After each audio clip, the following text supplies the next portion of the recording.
क्या आपने कभी सोचा है कि एक प्रधानमंत्री जो युद्ध के बाद दुश्मन देश से शांति समझौता करके लौटा हो, वो अचानक किसी और देश की जमीन पर आधी रात को दम तोड़ दे? ना पोस्टमार्टम, ना डॉक्टरी रिपोर्ट, ना साफ जवाब, सिर्फ एक शब्द, हार्ट अटैक। पर क्या यह सच था या ये सिर्फ एक पर्दा था उस साजिश पर जो आजाद भारत के इतिहास की सबसे रहस्यमयी मौत बन गई? उनकी पत्नी ने कहा उन्हें जहर दिया गया। बेटे ने सरकार से जवाब मांगा, सच्चाई जाननी चाहिए, मगर सन्नाटा मिला। और जो उनके साथ ताशकंद में था, यानी पत्रकार कुलदीप नैयर ने, उन्होंने भी लिखा, जो देखा वो दिल दहला देने वाला था। क्या भारत के प्रधानमंत्री की मौत किसी अंतरराष्ट्रीय साजिश का हिस्सा थी? क्या वो किसी राजनीतिक खेल के मोहरे बन चुके थे, या वाकई वो सिर्फ एक दिल का दौरा था? इस वीडियो में हम खोलने जा रहे हैं उस रहस्य बंद का दरवाजा जो सालों से हमारे सामने है, लेकिन हमने कभी सवाल नहीं पूछा। तो जुड़े रहिए, क्योंकि ये सिर्फ एक मौत की कहानी नहीं है, ये एक सच्चे देशभक्त की वो कहानी है जिसे हमेशा के लिए चुप करा दिया गया। तो आज किस्सा नंबर 1 में जानेंगे कहानी पूर्व प्रधानमंत्री लाल बहादुर शास्त्री की मौत की। आखिर कैसे हुई थी मौत, क्या था कारण और क्या हुआ था उस दिन? दरअसल वरिष्ठ पत्रकार रशीद किदवई ने अपनी किताब भारत के प्रधानमंत्री देश दिशा में कुलदीप नैयर के हवाले से उस रात का मंजर कुछ इस तरह लिखा है।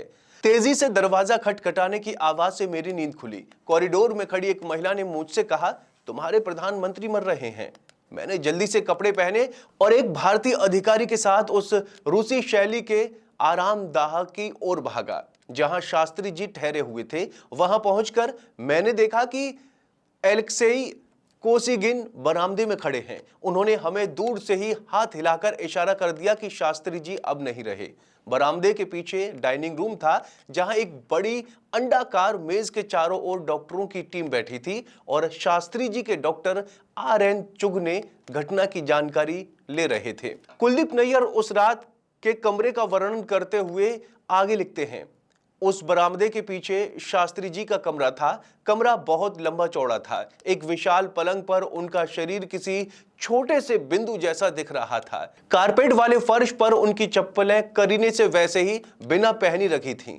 कमरे के कोने में रखी ड्रेसिंग टेबल पर एक थर्मस उल्टा पड़ा था। ऐसा लगा जैसे शास्त्री जी ने उसे खोलने की कोशिश की थी।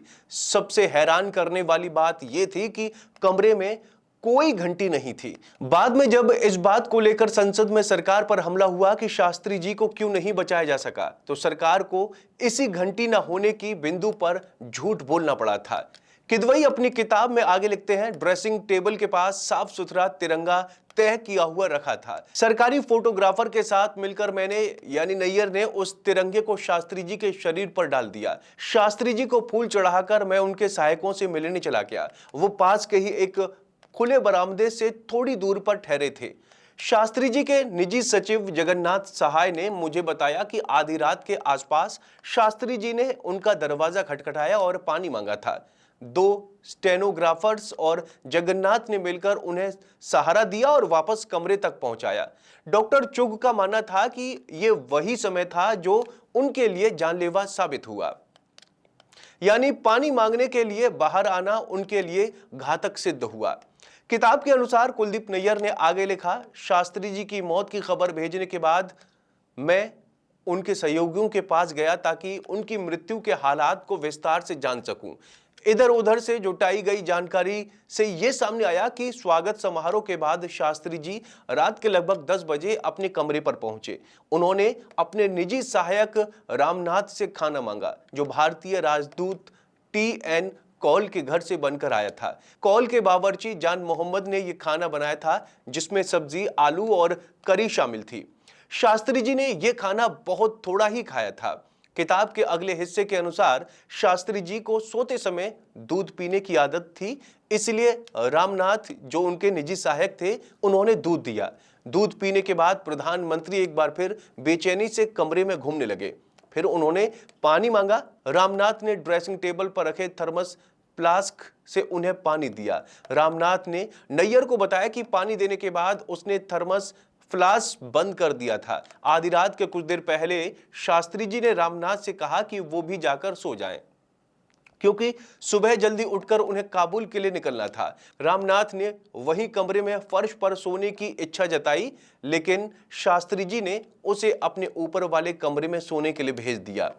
शास्त्री जी के निजी सचिव जगन्नाथ सहाय ने उस भयानक पल को याद करते हुए बताया, जब मैं अपने कमरे में सामान पैक कर रहा था तब रात के लगभग 1:20 पर शास्त्री जी खुद मेरा दरवाजा खटखटाने पहुंचे। जगन्नाथ ने बताया कि शास्त्री जी बेहद तकलीफ में लग रहे थे। बड़ी मुश्किल से उन्होंने पूछा, डॉक्टर साहब कहाँ हैं? उसी समय उन्हें भयंकर खांसी आने लगी, जिससे उनका पूरा शरीर कांप रहा था। निजी सहायकों ने तुरंत उन्हें सहारा दिया और वापस लाकर बिस्तर पर लिटाया। जगन्नाथ ने उन्हें पानी पिलाया और दिलासा देते हुए कहा, बाबूजी, आप ठीक हो जाएंगे। इस पर शास्त्री जी ने अपने सीने की ओर इशारा किया और बेहोश हो गए। बाद में जब जगन्नाथ ने यह बात दिल्ली में ललिता शास्त्री को बताई तो उन्होंने कहा कि तुम बहुत भाग्यशाली हो कि अंतिम समय में तुमने उन्हें पानी पिलाया। जब कुलदीप नैयर ताशकंद से भारत लौटे तो ललिता शास्त्री ने उनसे शास्त्री जी के शरीर के बारे में कुछ गंभीर सवाल पूछे। उन्होंने नैयर से पूछा, शास्त्री जी का शरीर नीला क्यों पड़ गया था? नैयर ने जवाब दिया, मुझे बताया गया था कि शव को सुरक्षित रखने के लिए जब उस पर रसायन लगाए जाते हैं तो शरीर का रंग नीला पड़ जाता है। इसके बाद ललिता शास्त्री ने शरीर पर लगे कट के निशानों के बारे में पूछा। नैयर को इस बारे में कोई जानकारी नहीं थी, क्योंकि उन्होंने शास्त्री जी का शव नहीं देखा था। लेकिन उन्हें सबसे ज्यादा हैरानी इस बात से हुई कि ना तो ताशकंद में और ना ही दिल्ली में शास्त्री जी के शव का पोस्टमार्टम किया गया था। नैयर मानते थे कि ये असामान्य बात थी, इसलिए ललिता शास्त्री और परिवार के बाकी सदस्यों को उनकी मृत्यु के मामले में कई तरह के शक थे। तो दोस्तों, उम्मीद है आपको जानकारी पसंद आई होगी। आपका इस बारे में क्या कहना है कमेंट करके जरूर बताएं और चैनल को जरूर सब्सक्राइब करें।